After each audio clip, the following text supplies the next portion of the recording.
आशू आशू आशू आशू हे बघ I am sorry हे बघ मला तसं नव्हतं म्हणायचं ऍक्च्युली. हे बघ तुषार, तुला माझी घरची परिस्थिती चांगलीच माहितीये. मला जसे आई वडील हवेत तसं तू पण हवायस. पण तू सांग मी तरी काय करू? हे बघ तुझा हाच प्रॉब्लेम आहे ना की तुझ्या घरामध्ये तू फक्त एकटीच कमावणारी आहेस. प्रश्न फक्त कमाईचा नाहीये रे. त्यांच्याकडे बघणारा, त्यांची काळजी घेणारा, कुणीतरी हक्काचा आपला माणूस हवाय मला.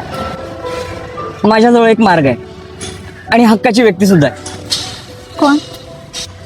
मी तुला उद्या सांगतो.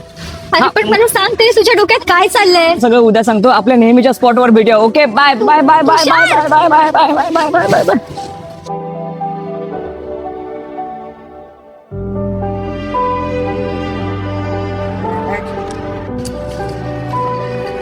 बोल, काय सांगणार होतास तू?